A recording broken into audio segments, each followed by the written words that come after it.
Bonjour à tous, chers membres de la QCPE. Aujourd'hui, je vous retrouve pour une nouvelle capsule Minute Santé Psychologique.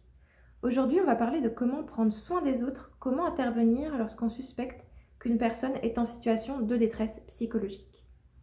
Alors, avant toute chose, il faut se sentir bien soi-même, d'avoir notre équilibre interne en santé mentale. Premier point, ça va être de comment repérer un signe de détresse psychologique. Le maître mot, sans vous donner trop de détails, ça va être le changement. Si vous voyez un changement certain et durable dans le comportement, l'attitude, l'humeur de la personne que vous côtoyez, ça va être un indice important. Sachez que même si vous avez des doutes et que vous n'êtes pas sûr, il est préférable, il est même recommandé d'intervenir quitte à se tromper. Sachez plus une personne s'éloigne de sa bonne santé mentale, plus il va être difficile de revenir à un niveau de stabilité. Alors, premier point, comment je fais? Je vais intervenir et évaluer la situation auprès de la personne. Donc, je vais aller la voir et lui dire comment ça va, comment te sens-tu? Ou alors, je vais utiliser le jeu et nommer des faits.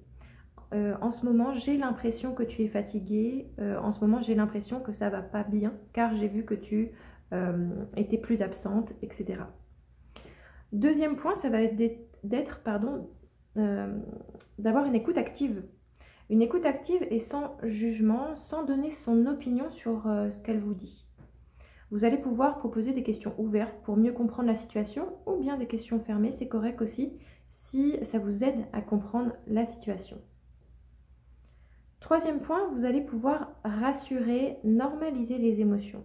Par exemple, pendant la pandémie, on sait que ça génère beaucoup d'émotions et c'est normal puisqu'on vit une situation exceptionnelle.